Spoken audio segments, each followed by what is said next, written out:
Story starts like many others, with everything falling apart with the end of the world. But this time, it wasn't just one thing that caused it, it was a bunch of crises happening all at once. A pandemic, war, economic decline, and food shortages. But these ominous signs weren't where things stopped. The real disaster came when these game-like characters, known as monsters, showed up, and they nearly pushed humanity to extinction. Well, what happened after was pretty predictable. Just like in the novels, metahumans with special powers started showing up. 3 days after all the madness kicked off, we find a junkie casually munching on chips and drinking soda, like it's just another lazy Sunday afternoon. And honestly, this is a good sign. It shows the world hasn't completely ended, and this junkie, having his laid-back snack, is a living proof of that. But even though he's alive, he's completely alone. And that thought makes him pretty sad. He's the only one left in this 100-square-meter apartment, with his mom, dad, grandpa, and grandma all out now.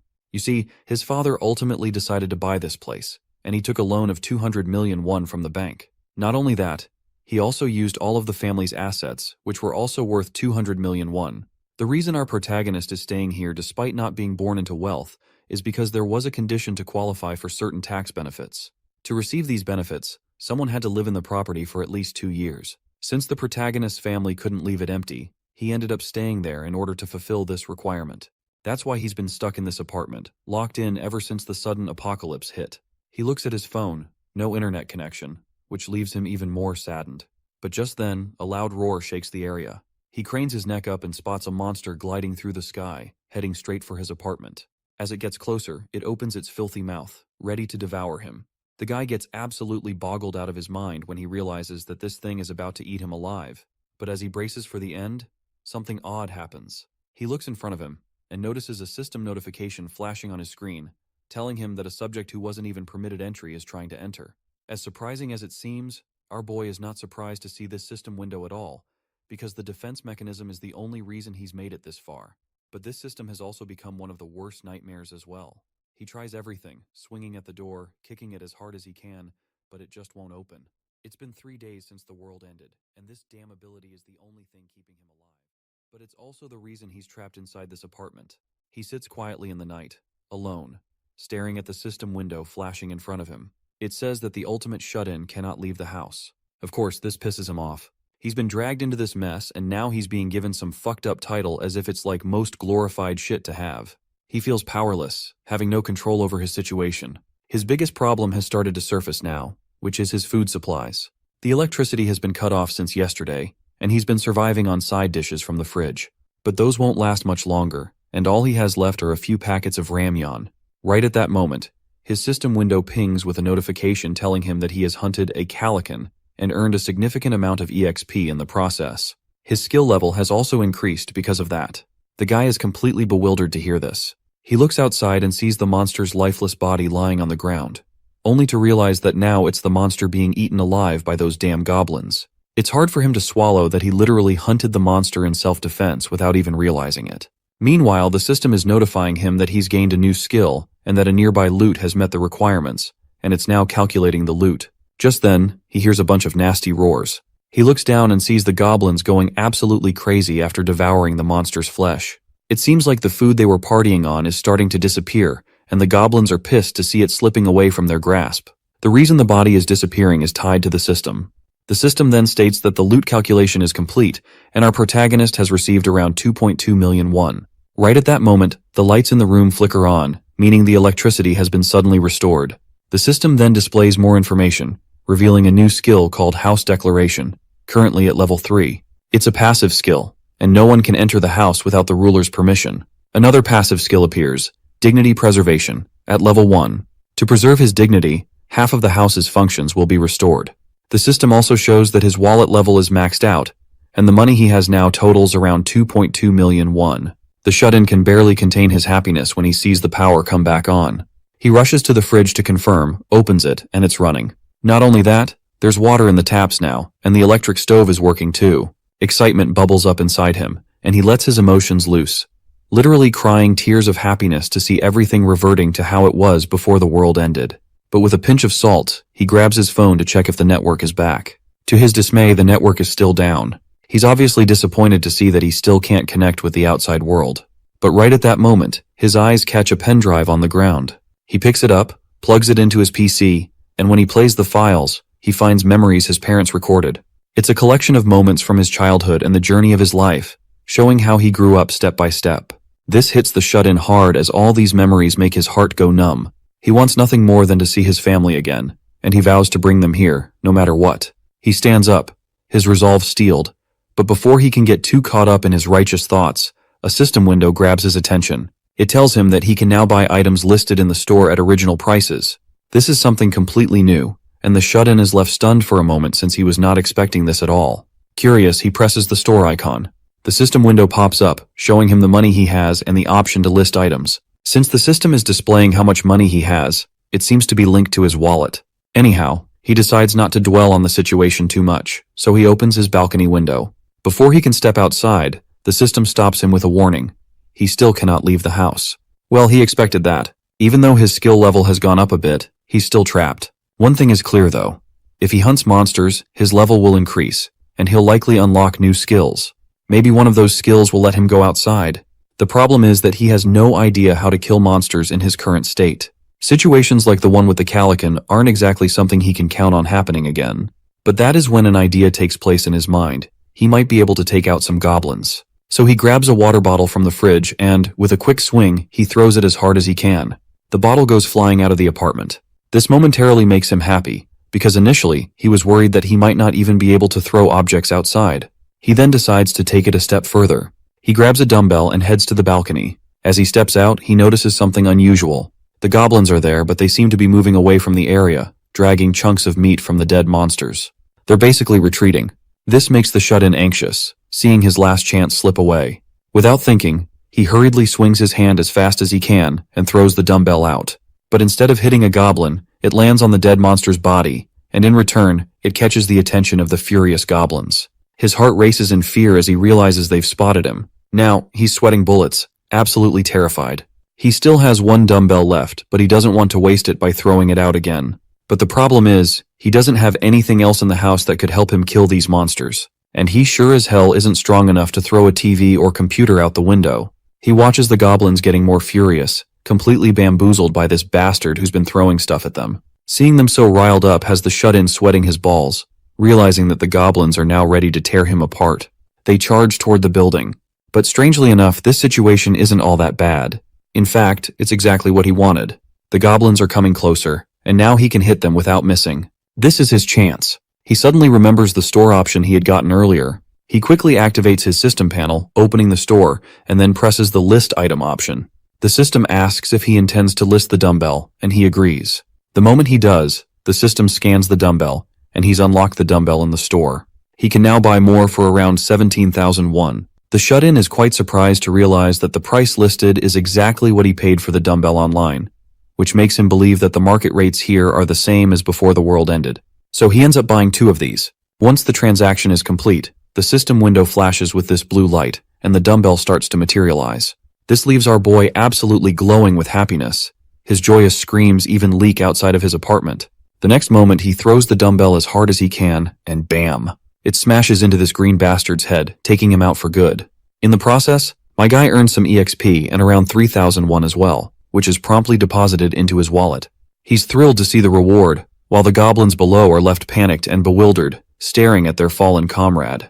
Before they can finish paying their respects, though, they notice another dumbbell flying straight toward them. All of the goblins scatter and scramble to save themselves, so the dumbbell hits nothing. Shut-in is absolutely annoyed for missing the shot. So naturally he spends even more money and buys 3 more dumbbells. He throws them right away, and this time he takes down one of the goblins. The system quickly notifies him that he's just taken down a level 6 goblin. As usual, he's earned some cash, but most importantly, his skill level has increased, and he's unlocked a brand new ability. Turns out, he's gained access to an alternate dimension where he can store items. Excited, he commands the system to open the storage. When it does, the system asks if he wants to place the dumbbell inside. Without hesitation, he agrees. The dumbbell begins to pixelate, and a system window pops up, confirming that he's successfully stored a non-slip 3 kilos dumbbell. Then, the system asks if he'd like to summon an item from storage. His face lights up with joy as he eagerly says yes. The dumbbell instantly materializes in his hand, leaving him thrilled at the realization that he can now summon items from storage to any place he wants. With the dumbbell back in hand, this bastard grins with this wicked smile because he could barely contain his intrusive thoughts he is having, already imagining all the possibilities this new skill offers. So he decides it's time to execute his ultimate plan. He takes his sweet time buying dumbbells and storing them all. Once he's done, he commands the storage to open, and with a single command, a bunch of dumbbells appear, as if he's holding the key to the gates of Babylon. He lets them rain down like he's Gilgamesh himself. The goblins can do nothing but watch in awe as the massive number of dumbbells falls toward them. Some of them are absolutely terrified, and as soon as the dumbbells start to hit, he starts claiming all the experience points as the goblins drop dead one by one. In total, he earns just over 54,001 from this one swing. The system then asks if he would like to list additional items, and my guy quickly says yes. Since the max amount of items he can list in the store is 10, he lists around 10 items, including groceries and anything else necessary. He even sells the dumbbell he used to defeat the goblins and gets his money back. But suddenly, he notices something peculiar. Apparently, he's just lost 1-1. He thinks for a moment about what might have caused it, and then it clicks in his mind. It's probably because the refrigerator is on, and the electric, gas, and water bills must be eating into his money. This news is pretty concerning for him because he doesn't have any way to make more money to cover his household expenses. You see, after he hunted the goblins by dropping dumbbells on them, those stinky cowards ran away and abandoned their old home. Since then, he's only managed to kill 2 more goblins, and he's not sure if there are any other creatures left in the area to hunt. When he looks below, all he sees is the rotten head of a dead monster. Shut-In knows that if he doesn't find something to hunt soon, he's screwed. So he has to figure something out, no matter what. He stares up at the sky with his dejected face, hoping to spot a flying monster he can hunt. And it looks like luck is on his side, because he suddenly spots a giant monster gliding straight through the skies. Shut-In is momentarily shocked, but he doesn't want to waste the opportunity that fate has handed him. He quickly rushes to prepare for the hunt. He ties a big spoon to a ladder and extends it over the balcony, since he can't step outside the boundaries. Then, he starts flashing the shiny spoon to grab the monster's attention. Not surprisingly, the monster finally notices the shine coming from the building, and as soon as it locks its eyes on him, it charges straight toward Shut-In to try and eat him alive. Shut-In is pretty pleased to see he successfully baited this dumb monster, and when it collides with the barrier, its head bounces back. Shut-In is confident this is a done deal, and Level Up is on his way. But just then, the monster starts flapping its wings violently, sending powerful gusts of air at Shut-In. The air pressure from the monster's wings is so intense that Shut-In can barely stand, constantly getting pushed back. Eventually, the monster vanishes from sight. But when our boy peeks through the balcony, he's shocked to see the creature sitting right outside his window. The creepy thing roars at him with its mouth wide open, its twisted tongue dangling around, saliva dripping as it eyes our boy like a tasty snack. Shut-In, on the other hand, is too terrified to move. The monster then shuts its mouth and slams its hard beak into the barrier. The system flashes a warning right away, warning that an unauthorized entity is attempting to enter. But no matter how much force the monster exerts, it can't break through. Each impact seems useless, yet the sheer strength of its attacks leaves Shut-In bewildered, and he is doubting if this barrier can actually withstand it. He doesn't want to take any chances. So he quickly opens his store and checks out all the listed items he can buy. From what he's observed so far, the loot calculator only activates when a corpse is nearby. And his goblin hunts haven't always been successful because of this very reason. Some survivors had taken the corpses of their fallen allies away, and those corpses weren't calculated as loot. In other words, if the distance between the body and the player exceeded a certain limit, the loot calculator wouldn't activate. Shut-In doesn't want that to happen, so he wants to figure out if there's a way to take down the monster in one shot. That's when he notices the 900 milliliter bottles of canola oil stacked in his store. Without wasting any time, he quickly buys 10 of those bottles. As soon as the transaction is complete, all 10 bottles appear right at his feet. He grabs them all, then places a pan on the stove. He pours all the oil into the pan and turns on the heat. Next, he grabs his broomstick and wraps a bunch of disposable paper around it, taping it securely. He soaks the paper with oil, then opens his store again and lists the boiling hot canola oil.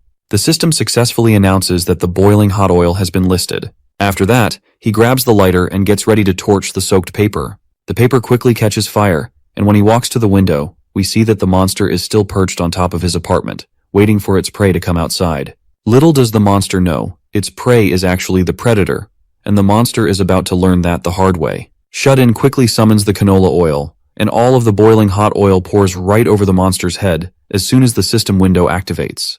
The oil splashes down on it, and the monster starts screaming in agony, which is quite understandable. But the pain doesn't end there, because Shut-In is ready to turn up the heat. figuratively and literally. As soon as the fire touches the oil-soaked monster, it ignites instantly. The monster's deafening screams of agony are like music to our boy's ears, a victory whistle he can almost hear. Eventually, the monster begins to collapse to the ground, and the sight of it getting cooked alive is so horrible that Shut-in's face momentarily sours. As soon as the monster hits the ground, its misery comes to an end. The system window pops up, congratulating Shut-in for successfully defeating a Calican. He's awarded a massive amount of EXP, his skill level increases, and he even unlocks a new skill. But that's not all. The system also detects the hunted monster and registers it as loot. Once the loot calculation is complete, he receives a reward of just over 9 million won. Shut-in goes bonkers to see such a massive amount of money. He can hardly believe his eyes. But before he can fully recover from the shock, another notification pops up, which reveals that the requirements have been met, and territory expansion is now underway. Suddenly, the entire building starts shaking like crazy, or at least this is what Shut-in is feeling. He also feels a strange sensation gripping his heart, and his perspective begins to expand. This strange feeling intensifies, making his heart ache even more while his senses continue to grow and grow. At one point, he literally starts seeing into the other apartments in the building, where he finds a surviving family in there, which completely bewilders him. He'd never thought there were neighbors living here besides him. His eyes suddenly change color, and he has no idea what's happening to him. For some reason, he can see people now, but he doesn't understand why. Just as suddenly, he recovers and starts observing things around him as he normally does. Then, the system introduces these unexpected neighbors. The first adult is Choi Hyung-jun, a husband in his late 30s. The second adult is Park Hae-won, his wife, also in her late 30s. Together, they have 2 daughters, Choi Na-yeon, their 6-year-old firstborn, and Choi Se-yeon, their 3-year-old second child. The system goes on to state that these individuals meet the requirements to be taken in as citizens of his territory. It asks him if he would like to grant them citizenship. Shut-in is obviously not sure if he should grant him citizenship or what would happen if he didn't grant them. The system immediately answers that any beings not granted citizenship will be expelled from the house and left vulnerable to monster attacks. Faced with this stark reality, Shut-in decides to take the high road. Instead of being a selfish Shut-in, he chooses to be a generous landlord. Once the command is given, the system announces that Choi Hyung-jun, Park Hae-won, Choi Na-yeon, and Choi Se-yeon have all been granted citizenship. Shut-in feels pretty great about this, because he might have unlocked other skills related to citizenship too. So he decides to check. That's when the system announces his new skill, which is known as Ultimate Eyes. But Shut-in isn't fully satisfied yet, so he tries to scan the system to see if there's anything else related to citizenship. The system flashes a new notification regarding skill, which is known as Ruler's Declaration, a passive skill. This skill ensures that no one can enter the house without the ruler's permission. There's also an icon called Citizenship Management. Shut-in quickly decides to explore it because this is exactly what he was looking for. When he opens it, he sees that all 4 citizens are listed, along with their power levels and trust levels. But the detail that stands out to him is that he can hold up to 600 citizens. 600 is no small number, it's pretty staggering. He presses on one of the citizens' names and sees all the information about them.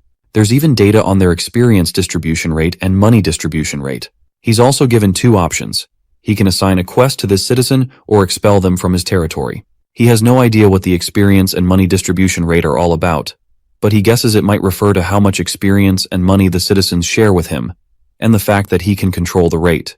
Well, this sounds like a cheat code to him as he is the one to decide how much money he wants. He then notices the quest option and wonders how it works. Out of curiosity, he presses the button. A new screen pops up, allowing him to customize the quest description, deadline, reward, and even the penalty for failure.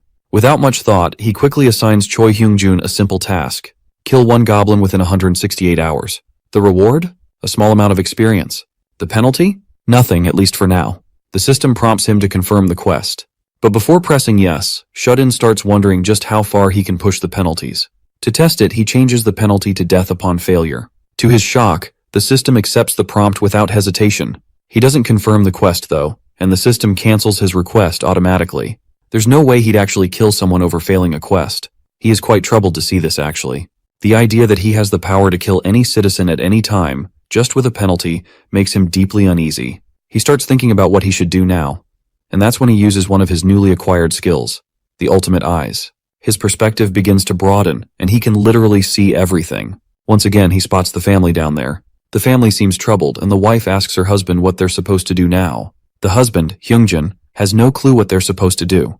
The least he can do is go out and fetch some water, so he tells her to stay here with the kids and wait for him. But his doting wife, Haiwan, isn't on board with that idea since the area outside is crawling with monsters. Hyungjun knows this too, but he doesn't really have another choice. His wife then points out that he might not even find water, but he reminds her there's a convenience store nearby, and since it's a pretty big one, so there should be something there. The thirsty kids start begging their father for some water, which only makes Hyungjun feel even more pressured to go outside. Finally, he decides he has no choice but to venture out and get what his family needs the most. He tells his wife to trust him, promising he'll come back soon. Since Hyewon doesn't have a better option, she lowers her head and lets him go, though it's clear she's terrified. At that exact moment, my guy shuts off his skill and suddenly, we're snapped back to his apartment. Our shut-in didn't realize just until now how bad things had gotten out there. He opens his store interface in order to see if he can increase the store storage. When he activates his window skill, he notices that all 3 storage-related skills are still at level 1. But the good news is, they can be upgraded with just single points, and he currently has 3. This realization makes him happy as hell. The system prompts him, asking if he wants to increase the level of the ultimate shut-in store skill. Without a second of hesitation, my guy chooses yes. The system window lights up with a glowing blue light, and once the upgrade is complete, the system announces that the store is now at level 2. The number of items he can list has been increased to 20. As a bonus, a 10% discount has also been applied to the prices of all items. After the upgrade, he realizes he still has 2 points left. After thinking it through, he decides to invest them into the store and the dignity preservation skill, since there's a chance he might encounter more citizens from now on. Eventually, he ends up leveling up his store again. Once it hits level 3, the number of items he can list jumps to 40, and he unlocks a new feature, the ability to restore items. It's basically a function that can turn old, worn-out items back into new ones. It doesn't sound half bad, and honestly, my guy is thrilled he pushed the storage level to 3. Without wasting time, he opens the store and purchases some Samdasu water and Jeju tangerines. He then decides to upgrade his other skills too. The system prompts him, asking if he wants to increase the level of the ultimate shut-in's dignity preservation skill. Of course, he says yes without hesitation. My guy has a clear plan in mind. If he provides essentials like electricity and water to his neighbors, he can request all sorts of things in return. With the dignity preservation skill now at level 2, he unlocks a new feature, the ability to register vassals, though Shut-In has no clue what that even means. Meanwhile, Hyungjun is ready to leave his house in order to provide for his family. Haiwon could barely stand to watch her husband leave them behind like this, but the man reassures their little girls that he'll be back shortly. He encourages them to be brave and protect the house while he's gone. The girls, though, are visibly terrified. They don't want their father to leave, their small voices trembling as they beg him to stay. Hyungjun then gives each of them a gentle pat on the head and promises he'll bring back food and water for everyone. He tells them to listen to their mother while he's away. But then, one of the girls reaches her breaking point. Tears start streaming down her face as she reminds him about the monsters outside. The scene transitions to the recent past, a moment frozen in time, back when the 2 girls were happily playing together in the park, as if the world wasn't on the verge of collapse. But then everything changes. Chaos erupts as goblins suddenly flood the streets. The girls freeze, the joy on their faces replaced by sheer terror. They bolt from the playground as fast as their little legs can carry them. The older sister instinctively grabs her younger sister's hand, pulling her along as they run for their lives. But just then, their father grabs the older girl, while the mother grabs the younger one, and the entire family runs for their lives. As the father recalls the terror from the past, he hesitates before stepping outside. He doesn't want to leave his girls behind, especially since this could be the last time he sees them if he steps out. But he has no choice. A man's gotta do what a man's gotta do. Just then, the doorknob starts rattling, taking everyone by surprise. Hyungjun cautiously walks toward the gate while gripping a golf club in his hand. The rattling on the door suddenly stops, but the silence is broken when a voice from the other side asks him to open the door. The voice of another human from behind the gate terrifies Hyungjun even more. He struggles to believe that there's actually a person behind the door, but it could also be a monster, so he doesn't want to take any risks. Our boy on the other side of the door keeps calling out, while the man inside takes his stance. But then, the voices stop again, and the silence makes him believe that whoever was there has left. Out of nowhere, the front gate swings open, and the blinding light that pours through forces him to quickly pull his family in close, instinctively protecting them. But of course there's nothing to worry about, it's just our boy standing there with a plastic bag full of supplies. Hyungjun questions his identity, and Shut-In introduces himself as Kim Jae-hyun, from next door. He explains that he has some water and tangerines, and after they eat and drink, he'd love to sit down and talk for a bit. We finally know our protagonist's name, so from this point onward, we will use his real name instead of that shut-in title he got. Hyungjin is surprised for a moment. Now that he thinks about it, his family desperately needs water and food, so he doesn't see any reason to refuse the help. He got a nagging feeling that this boy might actually be able to assist them in their struggle. So Hyungjin warmly welcomes our boy Jaehyun inside. Meanwhile, the little girls are totally creeped out of their minds. They have no idea who this stranger is, and their unease is written all over their faces. Their hesitation is so obvious that even Jaehyun can sense the tension, which makes him wonder if his sudden appearance gave them too big of a shock. As he sits there, he looks around and notices how dark the place is. It's clear that this family has intentionally covered the entire apartment with curtains, which he finds to be a pretty clever move. It definitely reduces the chances of being spotted or attacked by monsters.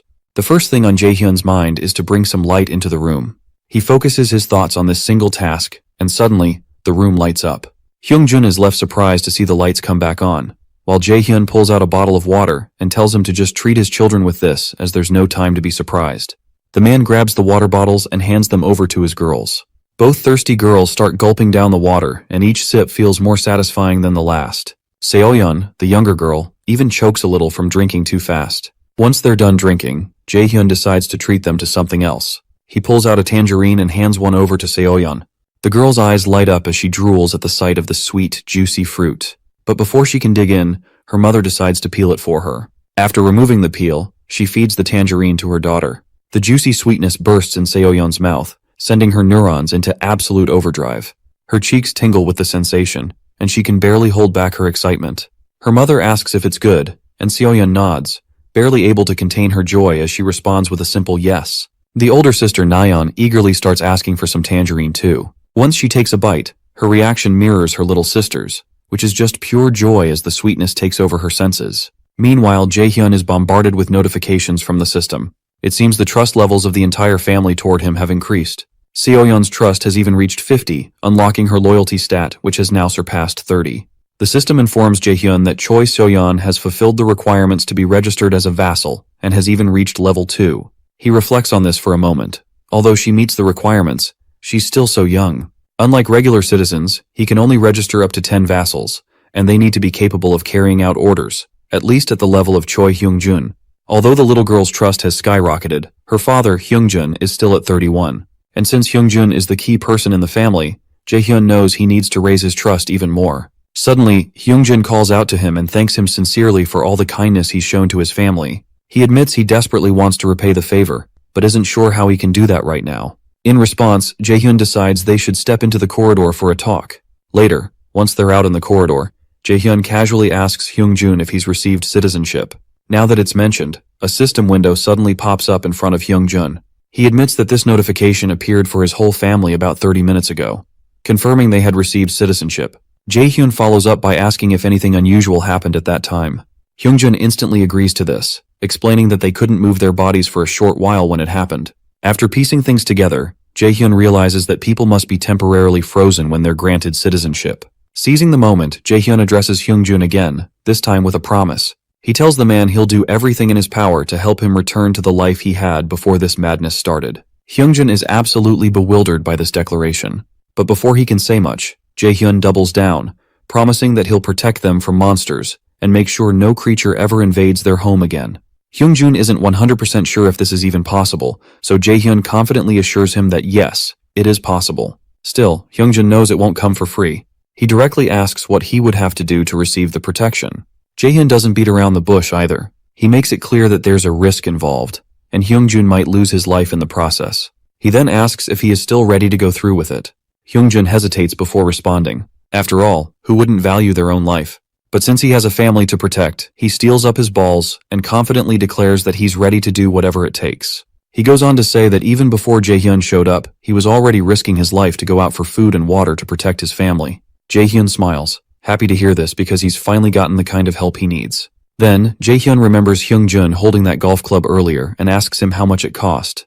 Hyungjun isn't sure why our boy is asking, but he answers anyway, saying it cost him around 500,000 won, more or less. We all know why Jaehyun was asking about the golf club, and he's bummed out after hearing the price tag. He's unsure if he should even list it in his shop right now since he can't afford to blow his money this early. Hyungjun notices his reaction and asks why he suddenly brought it up. Jaehyun quickly brushes off the question, and after shifting the topic, He asks the man if he remembers the day the monsters appeared.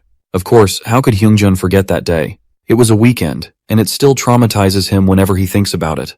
Jaehyun acknowledges this and points out that those who stayed at home that day survived. He reflects how a single goblin doesn't possess much strength, and their levels are lower than an adult male's. The real threat from goblins comes from the fact that they always move in groups. But when you think about it, humans are the same. They have the power to form groups too. That's why he wants to focus on growing his own army. He addresses Hyungjun again, telling him that from now on, they both will be looking for other survivors. With Jaehyun's attractive proposal of supplies in exchange for looking for other survivors, Choi Hyungjun's trust has increased. Our boy is just chilling on his couch, and he's passively becoming trustier. Right now, the kids have a trust level high enough to become vassals, but their parents are a lot more wary of the neighbor. Jaehyun hopes that he can eventually see his family again if he continues to take more people in. His sullen thought was interrupted by a loud shriek downstairs. He hurriedly opened his balcony to check out what's up. In front of the building was what he needed the most. Other people. The group of young men and women are facing off against a horde of goblins. As much as he wants to, it would be hard for Jaehyun to help them in combat. The goblins snarled, and the young man at the forefront took on a flawless pitching form. As soon as that absolute heater of a fastball left his hand, a goblin fell. Its skull cracked. With one of the monsters down, the winning odds of the group just increased. Jaehyun was shocked, to say the least. Then came one of the girls and her bow, launching 2 arrows at once. One shot netted the group with another 2 kills. The remaining goblin was caught off guard as its allies fell so quickly. Then came the batter jumping in the air to bash the last enemy's head in. With sheer force and momentum, the batter vaporized that goblin in a single strike. The other goblins out of range saw their allies getting slaughtered and immediately fled for their lives. It seems like this group is exceptionally competent when it comes to monster hunting. Still on edge, one of the girls heard a loud thud coming from behind. She draws her bowstring, expecting a sneak attack from a pesky goblin. But it was just a ramen packet dropped from above. This is Jaehyun's way of attracting the group's attention. He waved at them to come in, desperate to get the group into the building. He looked like an absolute goof flailing his arms around, but he could not think of anything else that would attract their attention. Suddenly his doorbell rang. Hyungjun must have returned after receiving his quest. Outside the door, Mr. Choi stood nervously while holding a heavy box. Jaehyun welcomed him in, but as soon as Hyungjun tried to walk inside, he was barred by an invisible wall. Jaehyun's system deemed him unqualified to enter the house. He reckoned that the barrier must also apply to citizens. It could be that only registered vassals may enter his domain freely. Since that's the case, Hyungjun just handed his benefactor the box. Inside are all the things that can be used as a weapon in their home. Upon opening, Jaehyun got quite a decent haul. There were knives and a whole toolbox to possibly list at the shop. Jaehyun nonchalantly opened his store and bought 5 water bottles and 5 packets of ramen. Seeing him conjure precious supplies out of thin air nearly knocked Hyungjun on his ass out of shock. Jaehyun placed the supplies into the box and tasked his citizen to go to the first floor and leave them at the entrance. Hyungjun felt a little apprehensive about going downstairs, knowing the danger lay outside. But the young man assured him that it was fine. After observing the enemy's behavior, Jaehyun found out that goblins are only active in broad daylight. The purpose of the supplies is obvious. He wants to use it to bring those people outside over to his domain. In these trying times, the one with food and water holds power. That group will definitely look for him once they realize he has supplies. Jaehyun didn't give Mr. Choi any instructions other than to leave the box downstairs.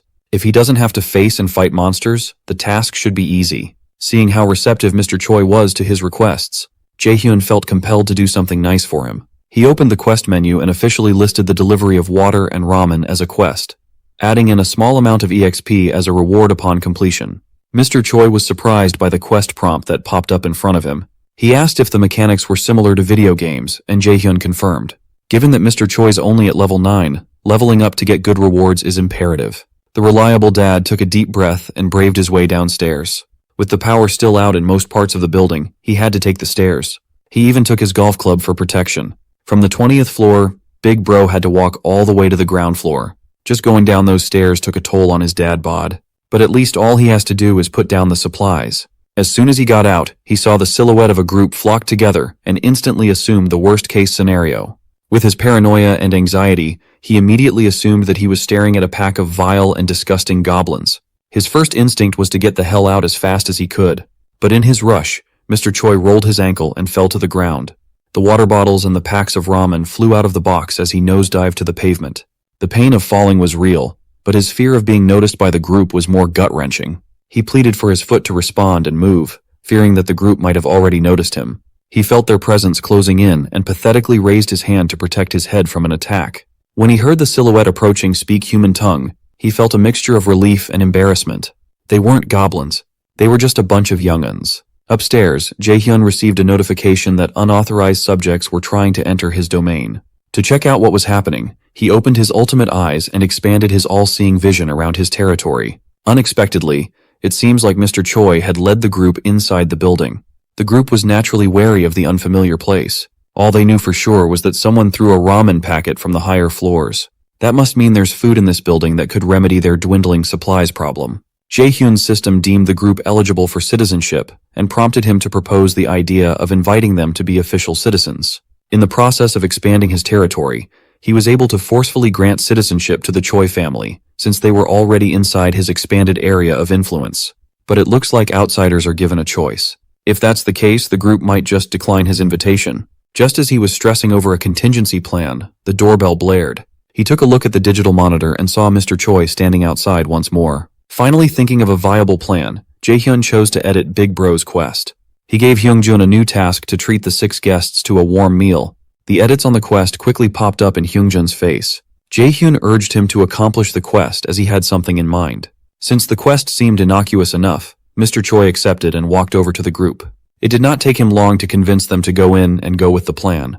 With the promise of a decent meal, they can offer citizenship to all 6 of these people. Jaehyun also granted all of them access to his floor. Just like that, the number of his citizens had increased to 10. With the increase in population came a money and EXP boost of 10%. He wasn't expecting to get such good buffs so easily. That boost would undoubtedly be useful on monster hunts. We take those.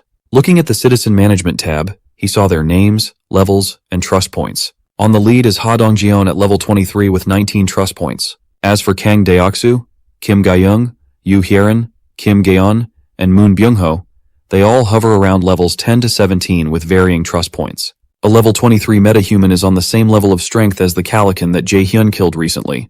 Curious, he singled out Ha Dongjeon and saw the awakened ability simply called Baseball Throw. It's a D-rank skill that consumes stamina to increase the power of a thrown ball by 3 times. In reality, depending on who throws the baseball, it can become a lethal weapon. But if there's a skill that multiplies its power by 3 times, it becomes an incredibly fearsome weapon. It's a perfect hunting skill to kill monsters. As for Ha Dongjeon's trust, it can steadily be increased in various ways. For now, Jaehyun set the EXP distribution rate for all 6 of them to 70%. With that, he just needs to give these people some monster hunting quests, and he can sit down while passively earning both EXP and cash. He could not help but feel like he was playing an auto-hunting game. But he still needs to get to know these people to gauge if they're a good fit.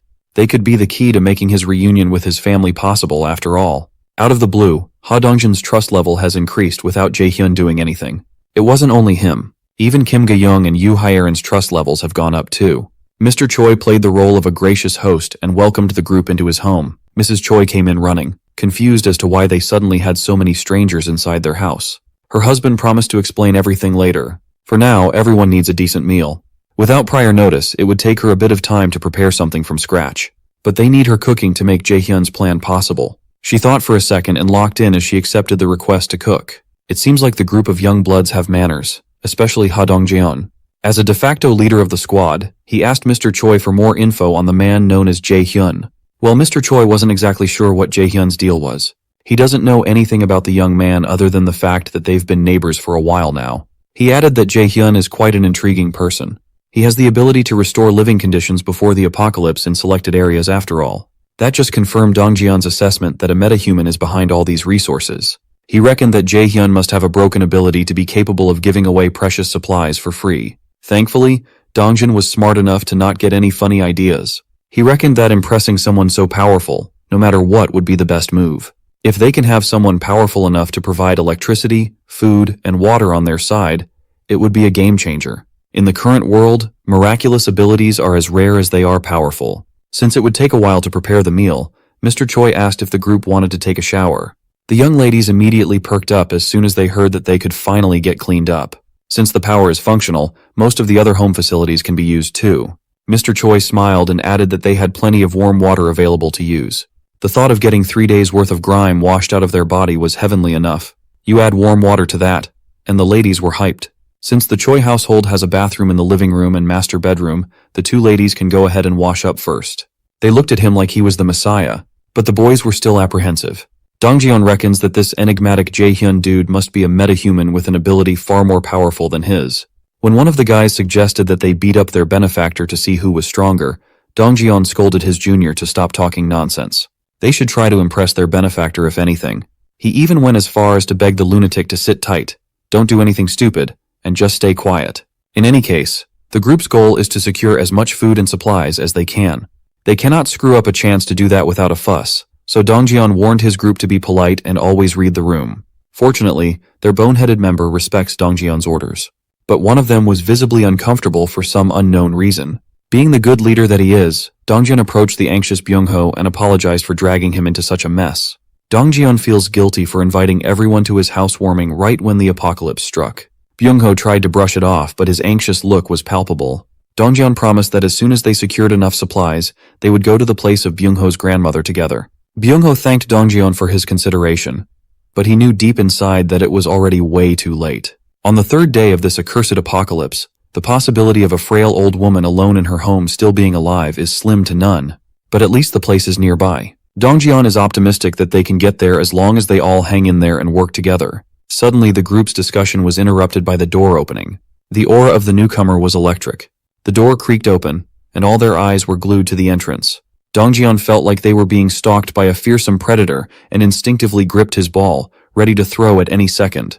As it turns out, it was just Jaehyun carrying plastic bags in both hands. He overheard the group's conversation and offered to help in their predicament. They all felt a mixture of fear and